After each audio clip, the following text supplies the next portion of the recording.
I remember I had like, yes, please. Yeah, when I was like 25 or something like that, mid-breakup phone call with a boyfriend at the time. And then I was like under the DJ desk, like under the DJ table going like, oh, and then they're like, okay, you're actually in the middle of a breakup. I was like, I can't do this right now. And then anyway, I just, and I had tears coming down my face and I stood up and they're like, and this is when I was single on DJ. And then I stood up like, woo! And I DJ'd for 2 hours, but I was like, it was hectic. Horrible. Yeah. So that's just method character acting. building. Character building. Yep. Character building is what we call it. Were you saying early 20s, having to take on a character when you're in that environment? Is that a thing? It can be. Like when you're young, you're kind of exploring and finding your way. I had the character of Sun Blonde and then I had Blondie Lee and now I'm going to Goldi. So they are different characters for sure. Yes. And I won't get too woo-woo, but I can get woo-woo? Okay, cool. So I have this amazing astrologist and friend, Vanessa Strauss in Byron, and she taught me, so I'm a Capricorn, right? And Libra. Are you a Capricorn as well? Libra, sorry. Oh, okay, cool. Playful, fun energy. Great. Love that.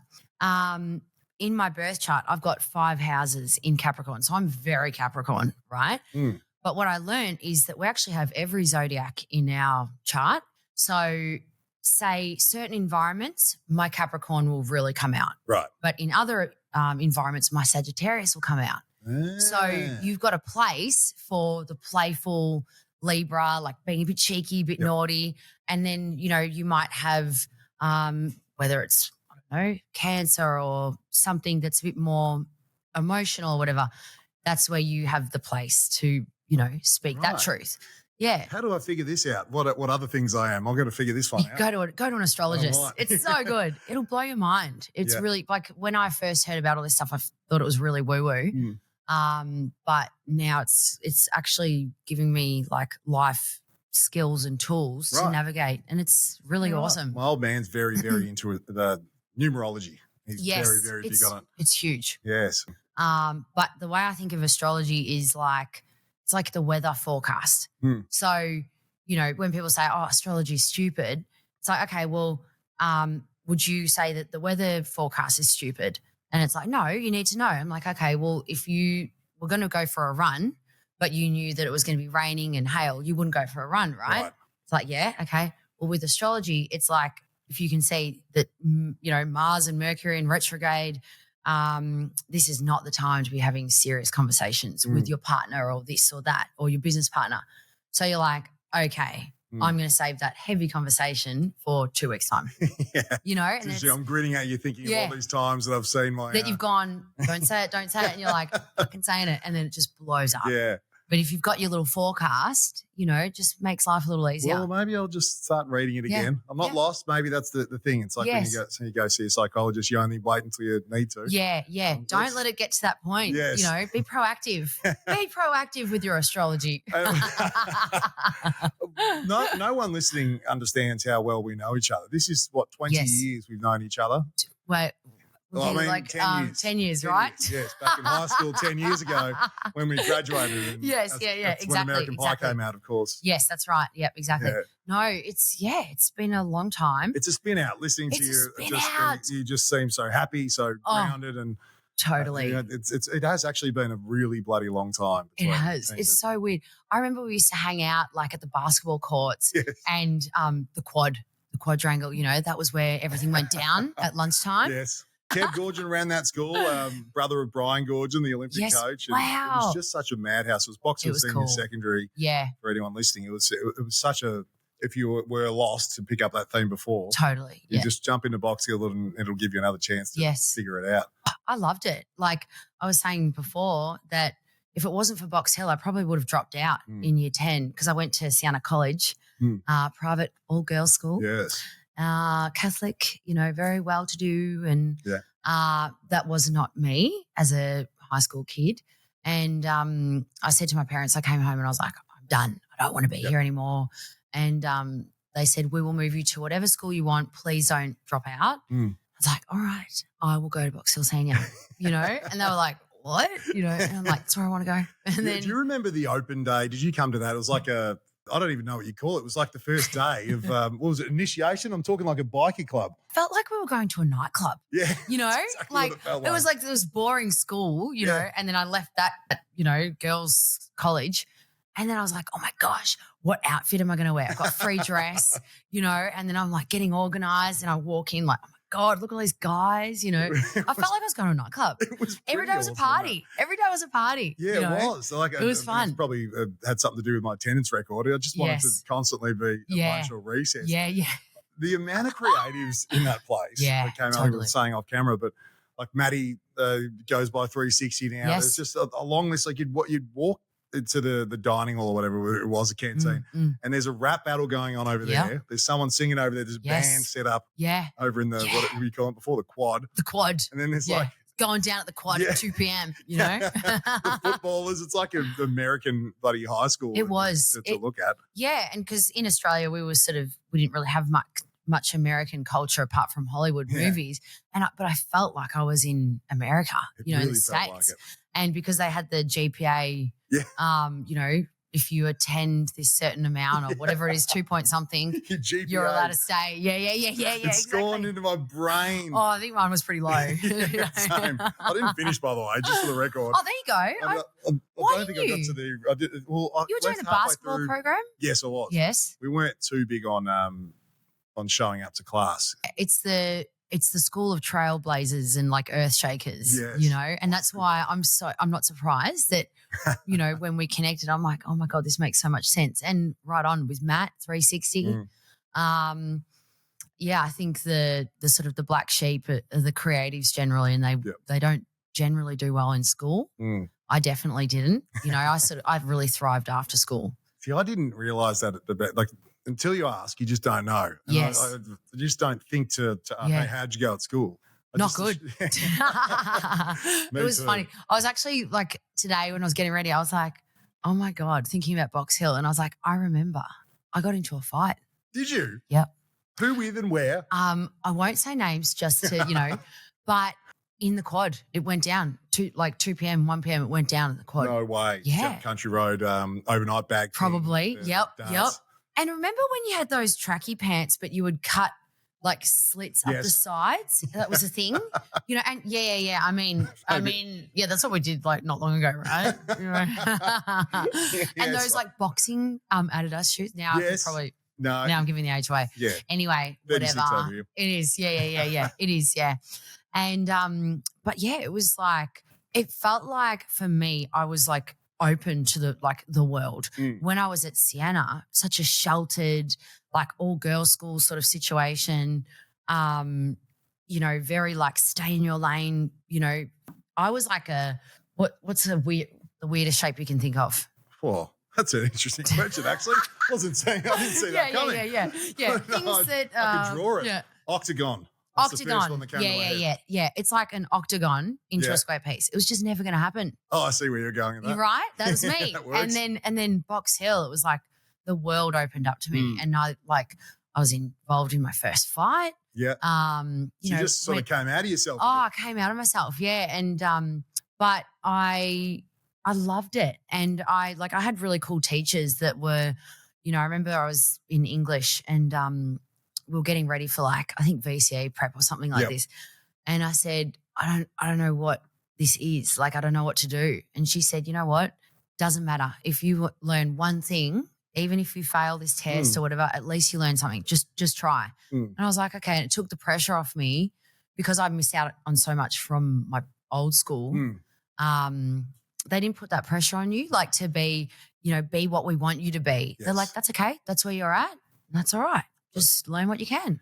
And there's a cool attitude towards, you know, teenagers. Yeah, I do recall that, but I'm grinning again going, oh my God, this is something I was literally talking to my psychologist about yesterday. Wow. And again, had no idea that you had that sort of experience yourself, like very open about everything, to be honest.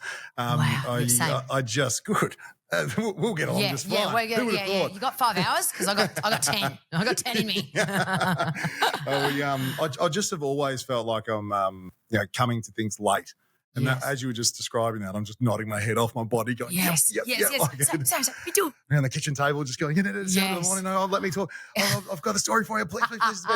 No, honestly, that feeling of I don't know how to do this. Yeah. Everyone else knows how to do this. Why don't I know how to do this? I've felt that in everything. And every time I hear someone like yourself say something like it just takes that perception of I'm somehow broken or behind, perpetually behind in life with everyone else. It just chips away at it and makes it go away. So it's very nice to hear. Yes. You know what?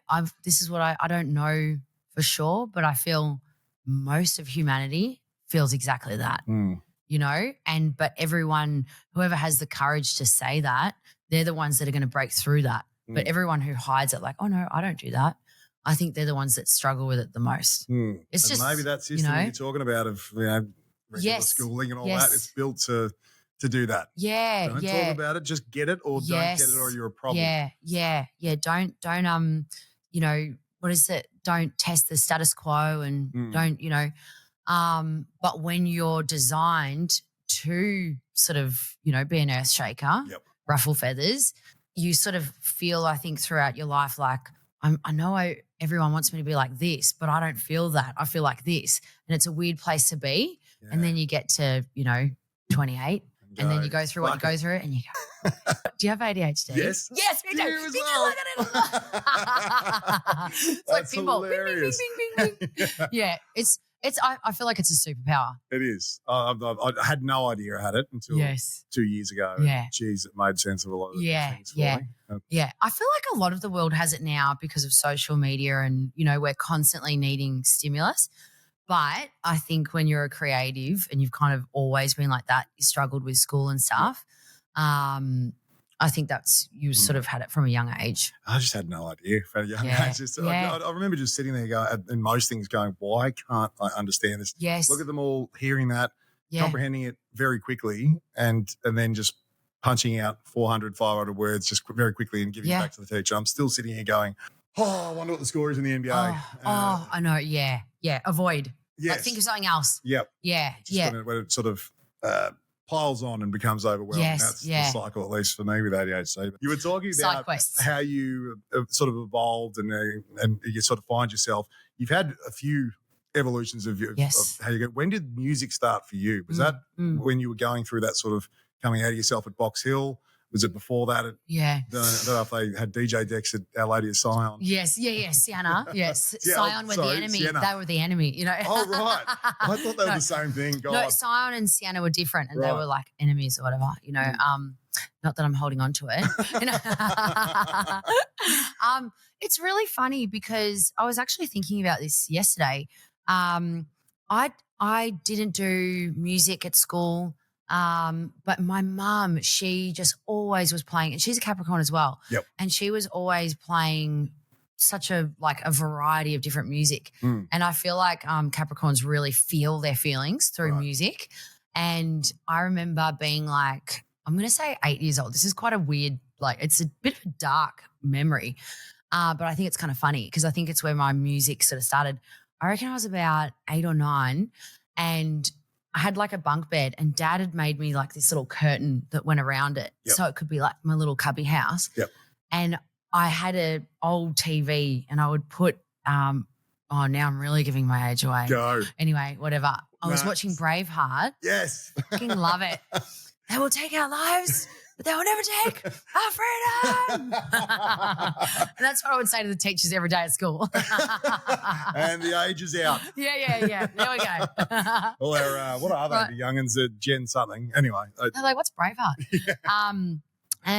But I would watch this on repeat and I would play the album of Braveheart and it was very emotive, cinematic, like opera kind of style music. And it was deep. Yep. And I just sit there like sitting there feeling and just so sad. And I was like, anyway, that just felt quite normal for me. I was doing that a lot, just really feeling my feelings.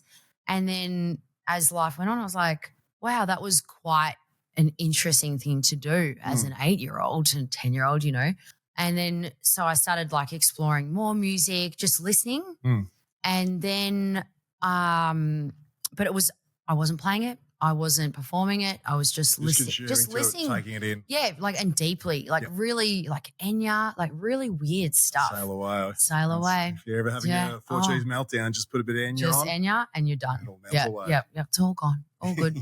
And I went to. So what happened after high school? I got a job behind a bar. You know, what else do you do when you don't know what you're doing? Absolutely. Go work behind a bar. Yeah. And I was, you know, bartending, having fun. And this was actually Circus nightclub. There you go. Yeah, there you go. Good. This is where it all started. And I was working behind the bar, watching the DJ. And back then there wasn't so much focus on the DJ. It was more, you know, people would be dancing, facing each other, not the DJ. And I remember sitting there because I've always been such an entertainer. And I was sitting there like, they're kind of boring. I could do better. Like I could do that. Yeah. And I said to one of the girls, I want to be a DJ. And she just sort of laughed. And then I was like, no, I want to. And then I was at a party like a few weeks later with these, you know, friends. These guys were DJing, house party. And I said to them, oi, boys, like teach me how to DJ, you know? Teach me how to Dougie. That's what it sounded like I was going into, didn't it? Oh, you've done it again. Dougie. That was 2007. I was so old, right? And then but the boys were like, nah, you know, it's too hard. It's whatever. Like, you know, it takes time. And probably thanks to my ADHD, I had a real beam up on it. And I was like, you can't tell me no. Like teachers have told me no. Anytime someone told me no, I was like, I'm going to do it. And so I worked for like 6 months, saved up and bought brand new DJ decks. And then, you know, unpacked the box at home, tried to read the manual, couldn't read the manual because ADHD. Yep. No idea. Because I do not read manuals. No, I just sort of plug and figure it out, you know. And then over 6 months, I kind of taught myself how to DJ. You know, I'd get my mum and dad to come in and watch me, you know. And when I felt like kind of confident enough to do a gig, because I'd made so many friends in the DJ world working in bars, I said to the boys, I was like, oh, I'm DJing, you know, and they were like, we'll give you a gig. Being a female, they just were throwing them, you know. Right. So it was like being a female at that time was a bit of a superpower, but it was also a curse because, you know, you got gigs instantly, but the judgment was ruthless. If you put 1 foot wrong, if you mucked up one mix or you did one post that wasn't whatever, it was like shun the female. Really? You know, yeah. I remember these, so I won't say the year, but 2006, 7, 8, around that. I mean, in the right region there. Yes, probably. I remember, obviously, I was probably in those same bars you were back then. I do remember this. There weren't many females at all. No. And then you might have been one of the first to really sort of hit that scene and emerge there. Yes. The judgment part of it, I'd imagine it would have been a thing. When you put it like, I've never actually thought to think of it this way. Of course it would have been. Oh, it was full on. But it's like anything. Males equally have struggles as females have struggles. And in DJ world, a pro for females would be that you do get gigs quicker. You do get more opportunity. But the curse is that you get judged harder. So, which is that inequality thing almost. Yeah, everyone's got their struggle. Everyone's got their wins, you know. Yeah, even there, you know, it's probably something that's been traditionally, as you're saying, male dominated. There's this guarding of the old way probably from men. That's probably where that's coming from, I'd imagine. Totally. Don't you come into my territory and do all that sort of stuff. And do that. So 2014 was the boom. Yeah, right. Like it went bananas for the whole industry. Like it just went crazy. All the festivals were going. Yes, lots of DJs. course. I was making so much money. Yeah. And it was. Were you doing all the festivals and stuff? And festivals, gigs. I was doing like 10 gigs a week. What? Sometimes, you know, on a quiet week, it might have been 3 or 4. Yep. That was when you would do sort of 5 in a night, driving around all the time. My God. Yeah, it was full on. Yeah, my career went like pretty quick. The first sort of year or 2, I was really doing the music I loved. And then, you know, I started to get a lot of traction, and then all the sort of agencies that were forming and all the club owners that were forming their agencies were like, oh, you know, you're quite popular. We can get you gigs. We can do this. We'll take a percentage, da-da-da. Right. And I thought, yep, this is great. And, you know, these guys were 20, 21, 22 themselves.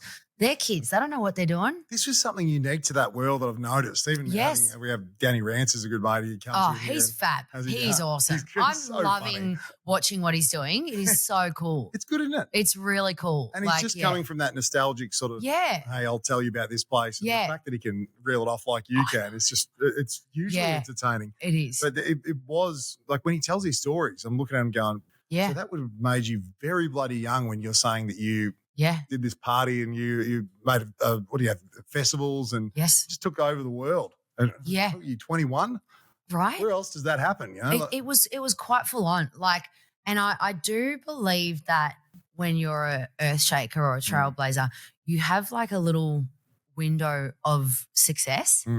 And like, I'm interested to see if you've had one of these moments. Like, but I was like, I've done it. I've made it, you know? And I remember my parents said to me, should you have a backup job? And I was like, no, I don't need a backup job. If I'm not the biggest DJ in the world, I'll be running the biggest festivals in the world, you know? And then COVID happened, right? Yes. And it was like everything. I was like, maybe I should have had a backup plan, you know? And no, I'm still with you on this. Yes, yes. But I believe that all of this happens for a reason. And you climb to that success maybe through what I would call ego and what you think you should be. And now I'm so grateful that I didn't take off as that because I wasn't being authentic. Yep. I was discovering who I was. I was going through, you know, maybe I'm this, maybe I'm that, you know, and if I had received a lot of validation, a lot of, you know, financial benefits and traveling the world and then hiring people who are on the payroll saying, yes, you're amazing. Yes. That could have been really damaging to me as a person or my mental health. Yeah. Right. And I have seen that in other people. You know, I've met some really cool people and went like classic case. I've spoken about this before on that podcast that I did that think about like all the Disney stars, you know, Justin Bieber, like imagine having that much validation, money, success thrown at you.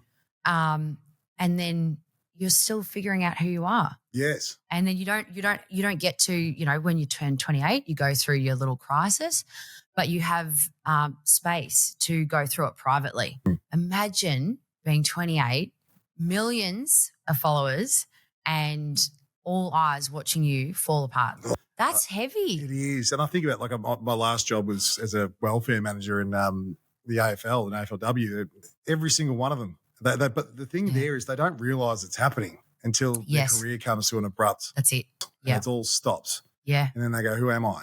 Everything that I've been told to be exists only in this little bubble here. And and maybe to an extent you do need to drink the Kool-Aid a little bit and go, I'd need to embody this for a while. But the ones who seem to be okay on the other end of it don't completely don't totally cave and make that their whole identity. Yeah. God, that's it's heavy. Like I'm so great. I really feel like I've had divine intervention and spirit guides or whatever guiding me through, because if I look back at everything, I go, I see exactly how I've got to this moment. Yeah. So there's no more suffering in my world, you know, and like I've, you know, re-entering this DJ music world as Goldi, like I feel like I'm ready now to actually be in it. I was never ready then. You know, I just was exploring and playing and going along for the ride. And but I'm very grateful that it didn't take off for me at that point in my life.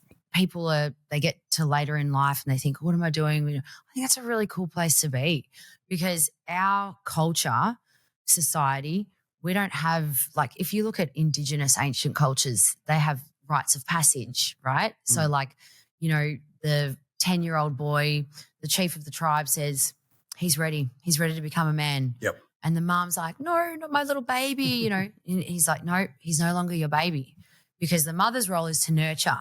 Yep. But it's the chief of the tribe to say, that's not your baby anymore. It's time for him to become a man. We don't have that in our culture. So people, I feel, are quite lost, and they're all just trying to find themselves and gravitate and grab onto whatever they can. And then you give them a platform, you give them validation, you give them money. And when it all is taken away from them, what's left? What you're saying is echoed every day in the hundreds, in the thousands, in that inbox on the page. There's been many sort of touch points with that page. I could just shut it down and say, this is, a little burner. It's a way of me sort of expressing myself and grow up now. Yeah. But every time I've even thought about it, I'll get an inbox from someone saying almost that, or that they're struggling with what you just described. Who am I in the world? Everything that I thought I was has just been stripped from me, and I'm starting again, or just flat out abusing me. Sometimes it starts with someone absolutely sledging the shit out of me. Yeah. And if I don't come back at them with heat and just be a little bit curious about where it's coming from, that's all right, mate. I am a dickhead. Yeah. Yeah. You're right. You can be a dickhead. Yeah. You're not a dickhead, but you can be. I can be a dickhead. I can be a real funny dickhead, I can also be a bitch. I can be condescending. I can be nasty. I can be sweet. I can be kind. I can be hilarious. I can be serious. I can be all things. Doesn't define you. Doesn't define me. Not your entire That's right. And when people are like, he's this, he's that, I've got to a place now because, I think most people are, but I used to be a people pleaser, victim mindset, trying to be perfect, trying to be liked by everyone. When you're doing that, you're putting so much pressure on yourself and other people. Can you think of a moment when you were younger and you saw someone that was doing really well that was in your lanes? Is there anyone you can think of? The lanes that I had that you wanted to be in, that you were like, I want to be that great. I want to be whatever. Oh, there's been plenty. But Michael Jordan was top of the food chain. Yes. But I was more drawn to a guy called Dennis Rodman. Oh, he's so cool. He's so cool. I was probably a little bit more in common with Dennis than Michael, but one of those people. That's the pedestal that I. You go, okay, Dennis, right? And then so he's the king because he's up the top, right? So you love him. But then say there's someone else in your circle or whatever, and they're not Dennis Rodman, but they're maybe better than you. How did you feel about that person? A little bit pedestal-y. I think I would, and this is honestly, you've read my mind at the moment. This is something I'm genuinely trying to unpack within myself. I do put people on pedestals, and it is that going back to that feeling behind all the time thing. I'm constantly going, well, they're good.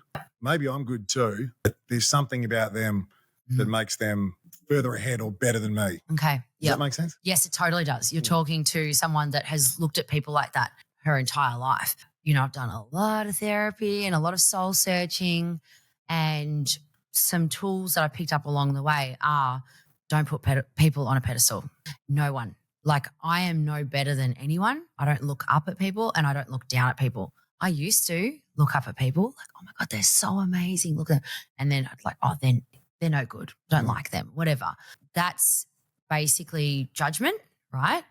And if you're judging others, you're judging yourself, because if you're like, they're good, they're not good, you're comparing. So you're like, well, if I'm not matching that and I'm like them, I'm no good either. My entire self-worth sort of sits in that when you're in that sort of space. It's yes. It's so interesting. But I think everyone does it.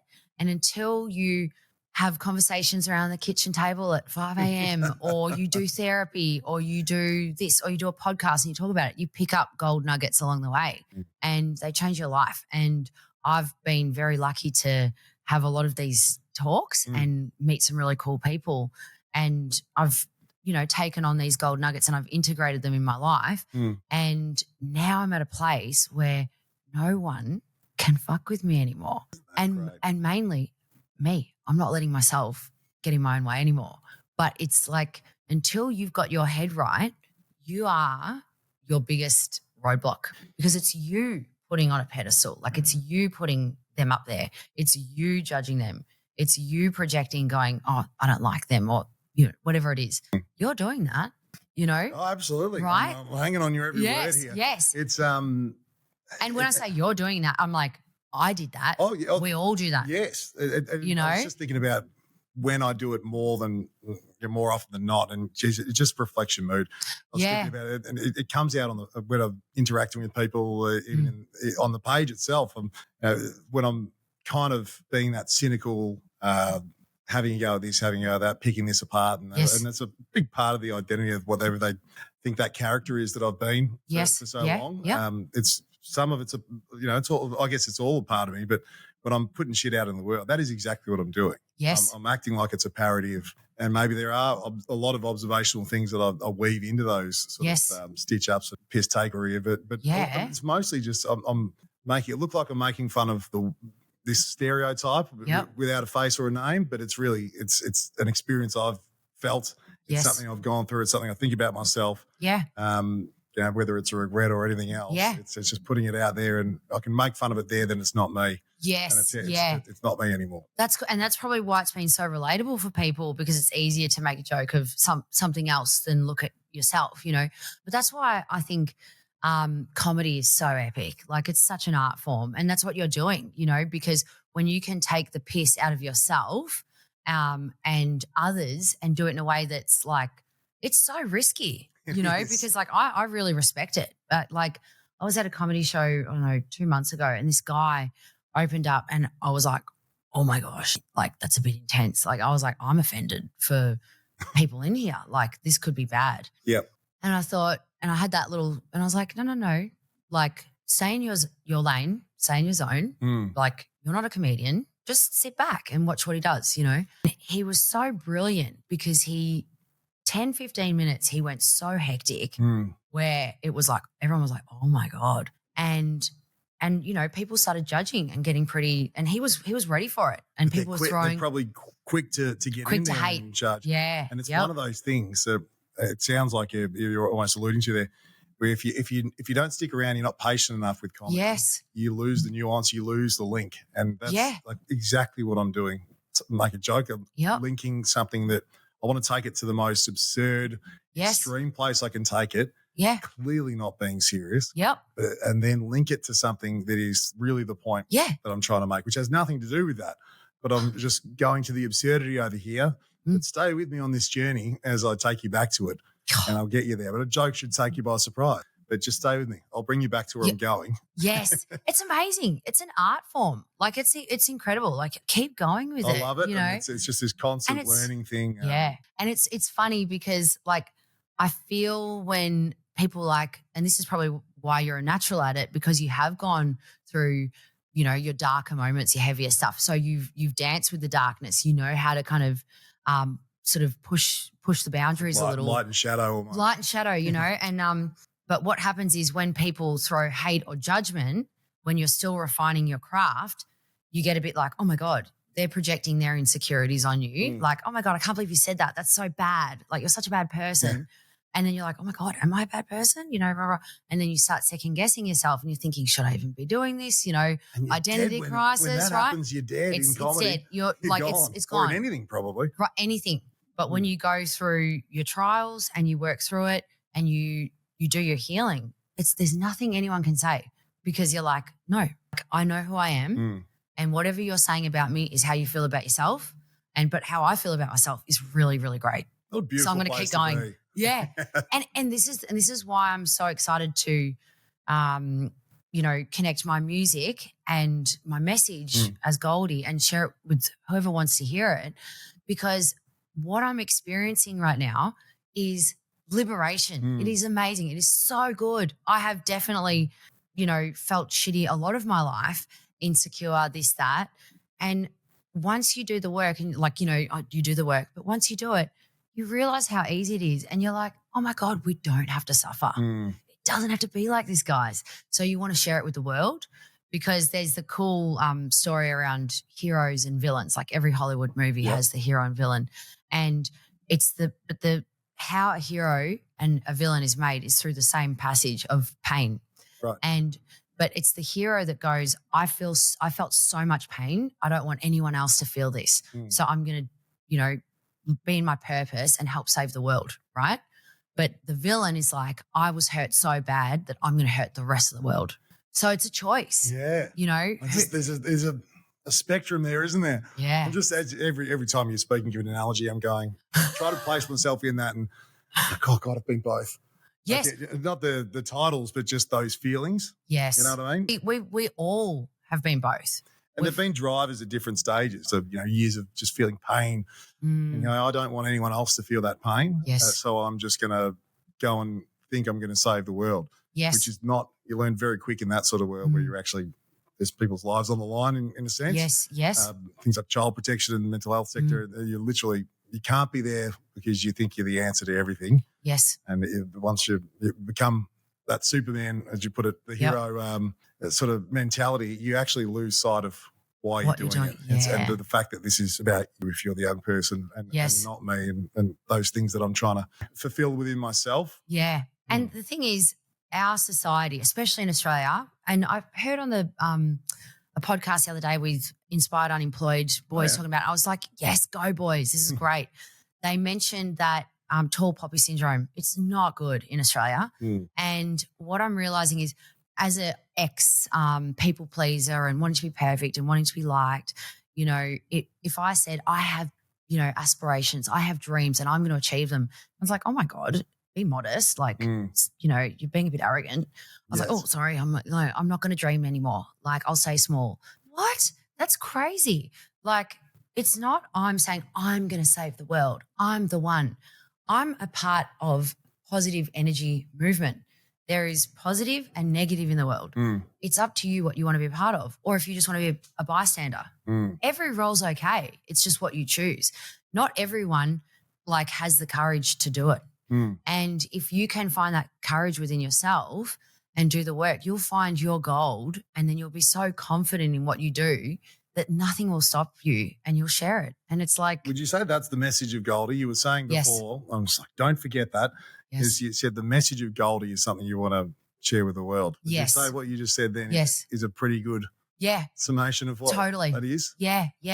And it depends how woo you want to get. I would speak openly about all this stuff. Yeah. But, I'm wanting to do that more on my Goldi channel now because, I would sit around the table or be at a cafe with friends and we'd have these conversations and, people would be like, oh my God, Blondie, Alicia, Goldi, whatever you want to call me, you're having such a positive impact on me. And you're really hitting here. And and I saw the positive impact it had. And I was like, all right, well, I'm sick of playing small. I'm sick of being what I think I should be and, staying in the regulations of what a female DJ should be. I'm like, I'm just going to put out what I want to put out. And if you want to watch, amazing. If you don't, cool. I'm going to do it anyway. Yeah. You spoke earlier about how music has, when you used to listen to it when you were very young and you would listen to it because it elicited emotion within yourself. That is absolutely something I have done since I was very little and still do now. My dad is an absolute muso. He's been in a band since he was, 15 probably. Actually, do you know what it was called? Awesome. Yes. LSD was the name. LSD. That's amazing. So was that an inspiration for him? For me to do LSD, absolutely. Yes, yeah. Thanks, Dad, for Thanks, Dad. Did he experimental stuff? Or you can't comment on his behalf? No, Maybe. I wouldn't have a clue. He wouldn't tell me anyway. That's so cool. He would say no and then just probably grin and look at me. Yeah, and go, I know.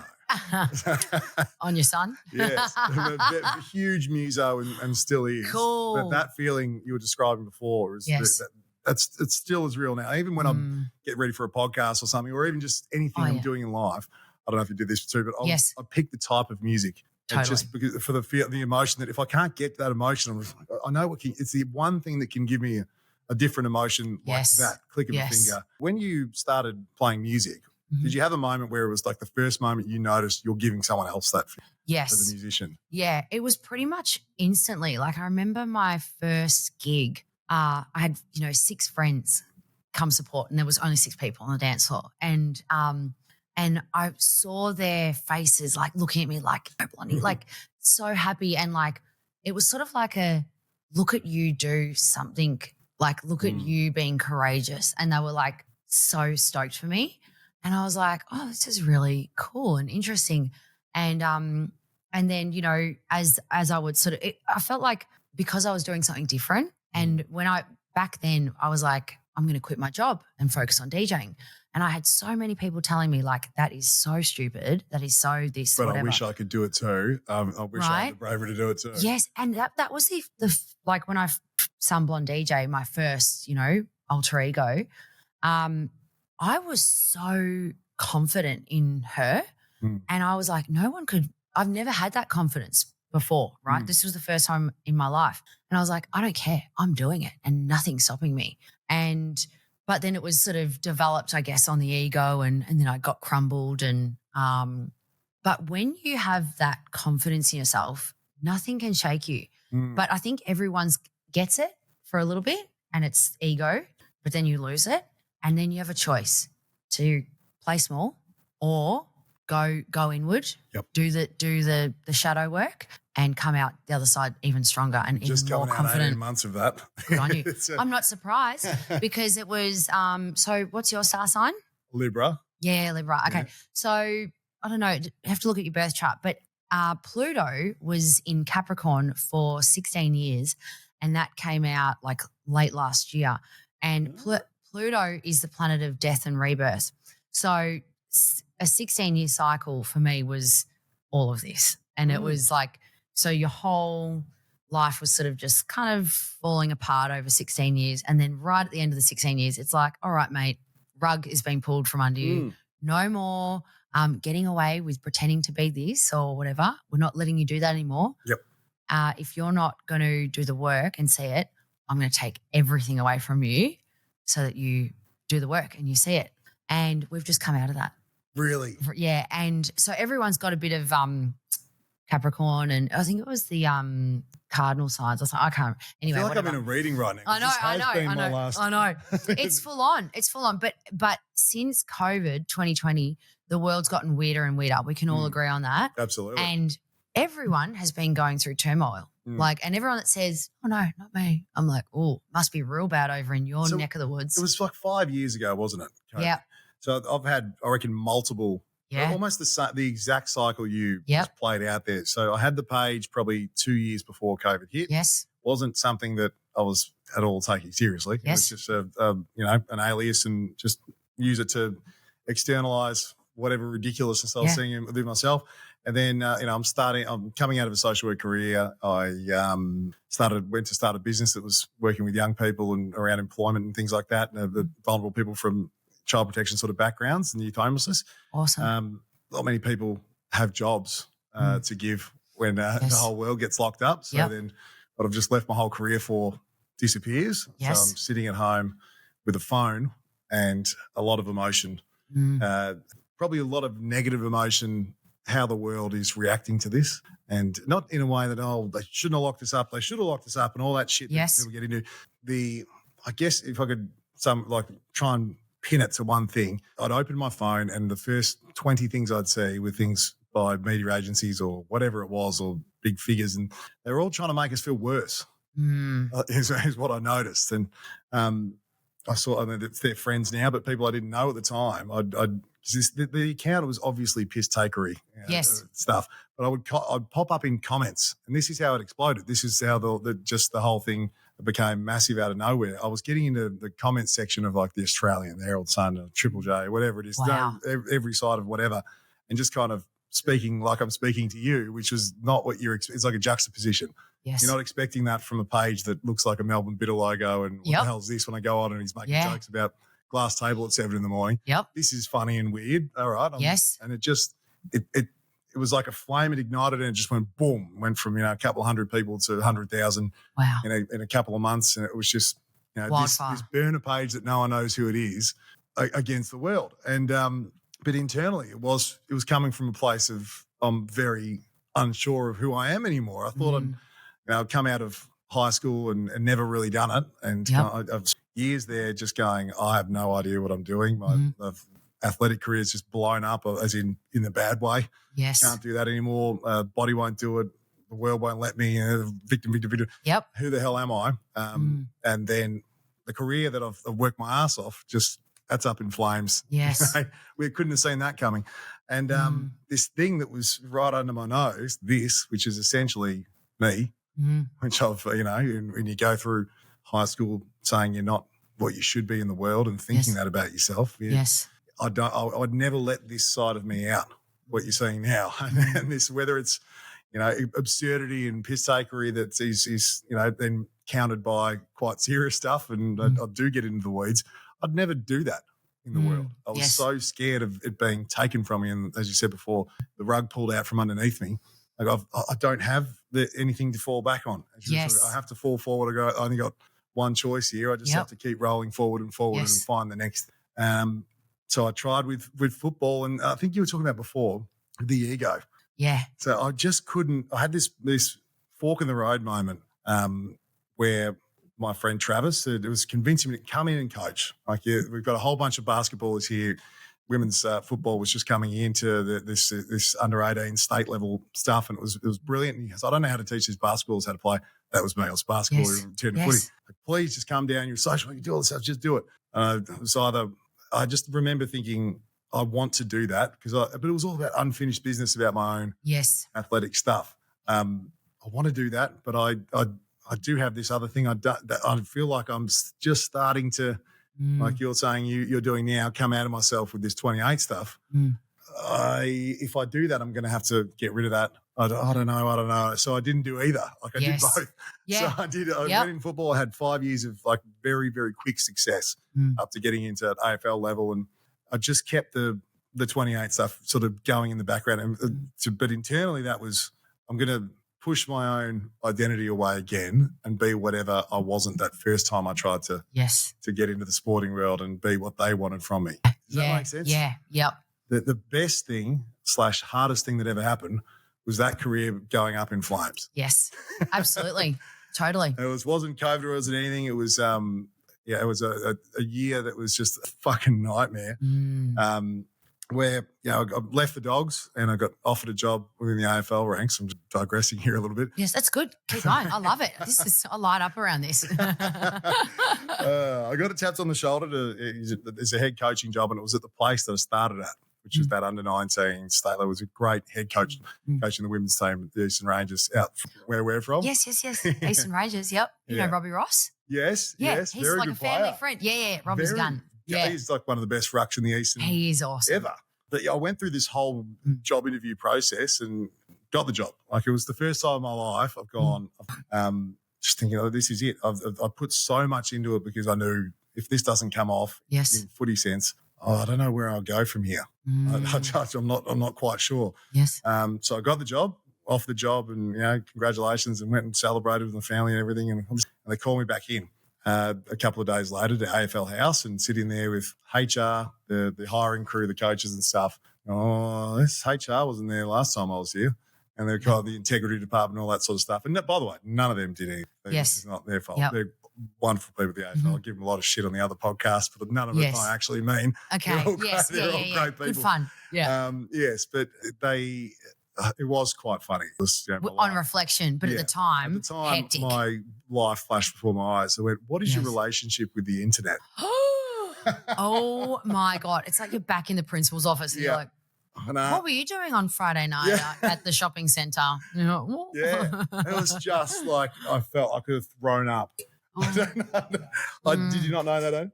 This is how it happened. What's your relationship with the internet? And I just remember staring back. It was almost the angle we're on right now in a similar setup. And I had like the option in my head was either I tell them and then they own that part of me too. They've that decision. Yes. I'm not going to let you have that was what I sort of went with. And still, it's a little bit icky because I had to lie. But I just looked back and went, it's all right. I've got I've got a MySpace. I got a Facebook. Yep. MySpace. So old. I was so panicked. I reckon I said MySpace. Yeah. I sent her. They go, well, do you follow the account, the 28-year-old male? I just went, good account, that one. Pretty funny. Yeah. He must be a great guy. Funny. I still reckon there was one guy in that room that, and I checked, he does follow the page. Yes, He knew. Of course. I reckon he knew. But, of course. But I understood it. It was, in that moment, it was, if it was an adult team, not a problem. But and still maybe just say, hey, you might want to just shut that one down if you're going to be the head coach of a junior team. Yes. Like, all right, it's come to this point now. I either really lie the hell out of this and say I want to keep going or just lie a little bit and go, it's time. It's time. It's time. So it was time. Yeah, and it's a good move, because you weren't being authentic. If some people are okay, like those corporate kind of industries, the red tape, the this, the that, that's how you got to be. And some people thrive in that. That's fine. If you're an earth shaker or a trailblazer, that's not your vibe. No. You know, and so it seems like the universe or spirit guides or just coincidence, like it was a good move. Someone or something said, yes. no, if you're not going to rip the Band-Aid off, mate, you said you did this for 3 years, you've been here for 5. Yeah. It's time. It's time. It's time. Yeah, it's thanks for sharing that story. That's big. Is this the first time that you've shared that? Yes. Like on air? I was just thinking, how cool's that? I've sort of given little bits and pieces away, but never really said it in full like that. Yeah. We'll go. Thanks for listening. Yeah, of course. That's awesome. Like I feel like that's a defining, awesome moment. But at the time it would have been like pretty heavy. But I think that was a golden moment for you. That definitely was. And to just back yourself. Because if you think about, say you go, all right, this is my passion, this is who I am, this is what I want to do. But if you give in to the fear and go, no, I don't want to be judged, I don't want to do this. Imagine a life when you're a trailblazer, an earth shaker. Imagine a life of just doing what's expected of you and being this and not letting out your playful energy, your comedy, or this or that. And a lifetime of that. How does that feel? It feels horrible because there you go. And you're a part of this right now because this type of podcast that we're trying to do. And last year we've started with the comedy stuff. It's all been a little bit. It has been not disingenuous, but it hasn't been authentic. And that's been something I've touched on at different points on air, but not actually acted on. And yes. This is something that, Vedran and Charlie and Adrian behind me and everyone down here, we've done a lot of work on just going, stop trying to be that. Yeah. Awesome. Just lean into exactly who you are. And yes. This is the first time doing it. Okay. So off to a good start. Yes. You started with the right person. I love deep and meaningful. So this is very intentional. Cool. Oh, good. I'm so glad. There's two things I will be so flat about if I don't ask you. Yes. I didn't realise you'd been a resident at Revolver. For how long has that been the case? Yes. Before I get to the question. Well, only in the last 2 years. Yeah. I believe. That would be it. Because it's an iconic. This is worldwide. That's one of the biggest gigs you can get, I'd imagine. It's the best. There is no place like Revolver. I've played some pretty cool venues around the world, festivals, this, that. Nothing like Revs. What makes it different? It's an institution. It's been around since the 80s. Everyone loves it so much, and it's such an honor to play there. And I think this is kind of the magic about it, because they are the trailblazer energy. They're the black sheep, and everyone is there so themselves. No one is trying to be. I remember one time I went to Revs with a bunch of girls. We were all dressed up, like cocktail dress, hair, makeup. And we got to the front, we're like, we're here, da, da, da. And the security were like, not tonight, girls. And we were like, what the fuck? This is where we would get into any other nightclub. Yep. But they were like, no, because you look like someone. I don't know, I'm speaking for them, but what my imagination thinks is that they're like, you look like people that are going to judge, and you look like you're here to be seen. Ooh, so we're not letting you. Metric to you're a door person. Yes. So you're not coming in. So that's the beauty of Revs. You're not there to be seen. You're not there to get something, or you're just there to let your hair down, run amok, and just meet cool people, talk absolute shit, and make some of the best memories of your life. It's so cool. That is exactly what it is, isn't it? Yes. Yeah. I haven't been as much as some of my other mates. Yes. To be honest, I'm a very, very anxious guy, socially anxious. That's where it comes out the most. So I did spend a lot of time clearly spent a lot of time in clubs and bars and pubs and things, but I was never comfortable. And I think being in Revs is probably the most comfortable I have been from memory, because you just sink into a fucking couch and 2 days has gone by. Yeah. Potentially. I might be 2 hours for Mum listening at home. Hey, Mum, she does listen. Yeah. But you go to other places, and that metric you were talking about before. Yes. You get in if you look like this, you're doing X, Y, and Z. And then once you're in, you're only accepted if you behave a certain way, correct, look a certain way, know a certain person, et cetera, et cetera.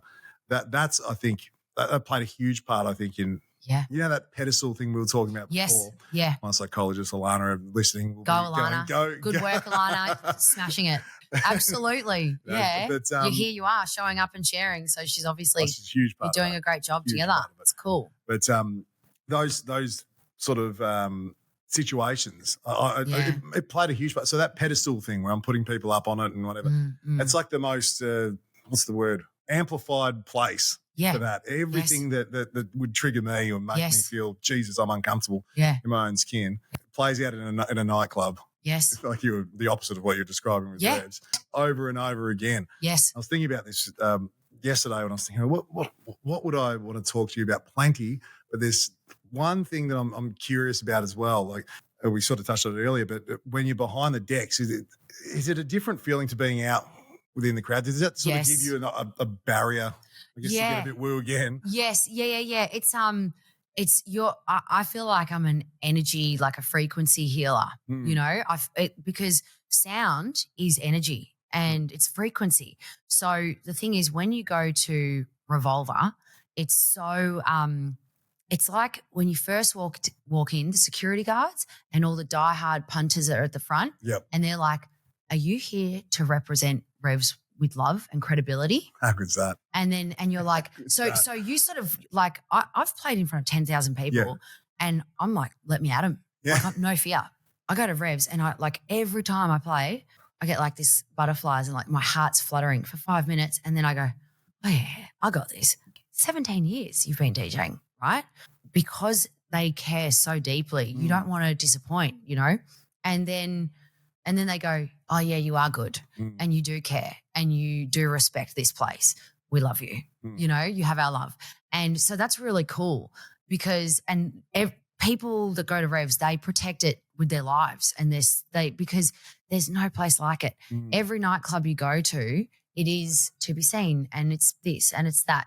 You know, some clubs have a mix, but it is there. The judgment, this, that, it's energy. And when I'm DJing at Revs, I feel like we're here to feel good, love, have fun, and just like get down. It's so That's good. What comes across when I watch you play music. Yes. That is absolute. That face you're doing right now. Yeah. Everything you just said is just coming out of your face. Yes. This is what I love, you know? Yeah. And like, I remember when I was doing the Sun Blonde DJ gigs in Sydney, I didn't like going to Sydney because who I am as a person is more silly, playful, vulnerable, you know, open. And sometimes cities can be a little bit more guarded and, you know, well presented and don't say anything too weird or whatever. And when I would go into a Sydney nightclub, I had a very established career. I was getting good money and I was touring. I'd go to Sydney and it was like, they would sort of just look at me like cold, hard looks. And I'm thinking, wow, I've been coming here for like 3 years. Different clubs. But every time I'd go to a new club, it was like. You're trying out again. Yeah. And then like if I did an hour and a half set at an hour and 20 minutes, they'd go, oh, you're awesome. You're fun. And I'm like, and now we're done in 10 minutes. It's absolutely like full circle back to what you said before. Yes. It's something who's that? She's new. Yep. That's threatening. Are we cool with her? Is she popular? Is she this? Like, is everyone else liking? Yes. Yeah. Oh, we like her? Oh, I like you too then. Yeah, exactly. You know, I guess I do too. It's the herd mentality. People like to follow a crowd. And so, you know, I don't like my ego loves like walking into those environments to be like, I'm going to make you love me. I'm going to make you have fun. Even though you're committed to being all well presented, I'm going to make you let your hair down. Yeah. And it's a bit of a challenge and it's fun. Getting into a place like Revolver where we're just here to have a good time. Yep. It's like, oh, we don't have to work. What a relief. We don't have to work. We're just here to feel good. Yeah. You know, because that's really cool. Like, and I, you know, that's kind of what I'm doing with Goldi. Like imagine a world, like this is me getting all, you know, unicorns and rainbows and woo-woo. Imagine a world where people weren't in judgment, weren't in comparing and victim and this, that. Imagine the world was Revolver. Oh, there it is. There's the vibe.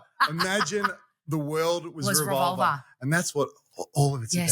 That's it, I think that's what we're both here for, to turn the world into Revolver. You know, it's so cool. Bloody oath. Yeah. But before I forget, weirdest thing / funniest thing you've seen at Revolver? I've said one story. Yeah. on radio before, and I'm not going to say that one. I'll say another one that happened recently. It's kind of weird and like it's a little dark, but I think I think it's kind of worth talking about. So I was DJing. I was DJing at a nightclub, and I won't say which one. And there was this guy just standing there in front of me, and he was looking at me really intensely, very judgy, and like kind of trying to intimidate me. He looked like a pirate. He looked like there goes a light. Johnny Depp, you know, in Pirates of the Caribbean. And so the eye makeup and everything. Everything, like dark. I was like, whoa, man, you know, and anyway, something like that would have intimidated me years ago. Yeah. And I just was like, all right, what's he here to do? Like he's here to like challenge me. All right, let's have some fun with this. So I was looking down for, 10 minutes, just not making eye contact. And then I thought, you're really like focused on tripping me up. So, all right, let's give you some attention. Let's shine the light. What Did you do it? I did. So I was like, I look up at him and I'm like, how do you respond? He freaked. Right? And this is what bullies do. Yeah. Because like if you actually go, all right, if you stand up and go, what are you doing? Here you go. There's the floor. It's all yours. They panic because it's like, oh my God. And so he panicked and he ran across the room. And I was like, blonde female, just like, what? That is brilliant. So he's absolutely shit himself. He's absolutely in my head, because the way you've just described him. Yeah. You remember in Pirates of the Caribbean how he's running away from. It was like that. He's running like Johnny Depp with his feathers coming out of his cap, the revolver bouncing across the chairs. Yeah, absolutely. It was totally weird. And he did this like weird little thing in the corner. And anyway, the reason I thought I'm going to tell this story because it was kind of funny but kind of dark. In the music world at the moment, and I feel like the whole world, because I feel like a nightclub is the representation of where humanity's at. And because everyone goes to a club to let their hair down and, escape their work week, relationships, blah, blah, blah. And at the moment, I feel like it's really dark. People look really lost, troubled. There's a lot of like promiscuous energy, I see a lot of, cheating and it's a lot of self-sabotage. A lot of avoidance, a lot of jealousy, resent, all this sort of stuff. And I'm like, wow, it is so full on at the moment. And so I'm actually only playing clubs like every 4 to 6 weeks because I don't want it to influence my creativity process when writing music for Goldi because, it's like I love stepping into the world and putting a bit of light and love in there. Yeah. But then I like to leave because it feels kind of hectic at the moment. And, if you look at the world, like everything's kind of going sideways. So this is why I believe that this is the time for the earth shakers and the trailblazers to be courageous and lean into their fears and go, no, I'm not going to join the status quo. I'm not going to play small. I'm going to go into main character energy. I'm going to back myself and I'm going to find my purpose, my gold, and share it with the world because the world needs more light and love at the moment. It doesn't need more darkness. Bloody, thank you very much. Oh, I'm so inspired. Yeah. I needed the right words at the right time. Yes, good. Personally, and I'd imagine just about everyone listening to this would be in the same boat.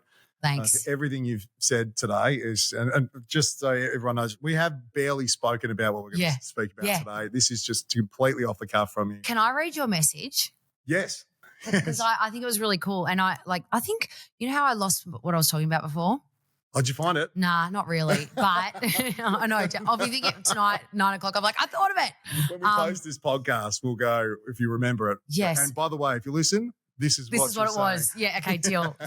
But I don't believe in coincidences. I think like divine kind of things. And I felt like when this came together and how we kind of crossed paths again, I thought was like, this is kind of interesting. Yeah. And I remember hearing your story from your sister at Sam and Bonnie's wedding.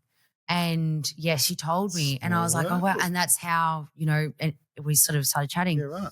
And I was really inspired by that story. And I thought that's really cool. I'm excited to watch what you do, Thank you. So keep going. I'm cheering you on all the way. Appreciate it. Yes. But this is the message that you sent. Let me have a sip. This is usually dangerous when people start reading inboxes. Can I read it? Yeah. Because like today I was in the studio writing music and what I feel is a really epic song. I'm feeling very excited about it. So I was really in the flow. You know, it's all, everything's aligning. And then I received this message from you. Perfect. Fuck. I keep forgetting the address, but it's easy. Literally across the road from the precinct. And then you go, I haven't actually released any of the one-on-one style episodes yet, so it might be hard to get a feel for what to expect. Literally just open book conversations with people I love, think the world of, and I'm intrigued by. You absolutely being all of that. It's less constant ha-ha ridiculousness, but let's be honest, we'll get there in the storytelling, and more about getting to know people past the surface, however we get there. I love watching the evolution of your career, and even more so yourself. Can't wait to hear all about it. And I was like, and I had this feeling of I'm doing the right podcast for my number 2. You know, I knew it was a divine serendipitous moment, you know. And I wrote, oh, wowee, James, you've hit me right in the feels. Seems like a divine podcast to be a part of. Thank you for being part of my journey, cheering me on. Sounds like I found myself a very fitting podcast. Let's talk, vibe, have fun. I feel safe going with your flow. I'm looking forward to this. And today I felt very, very safe and in good hands. And I'm excited to see you keep going down this path. God, I'm almost tearing up. Thank you. Yes, we're going to hug. We're going to hug.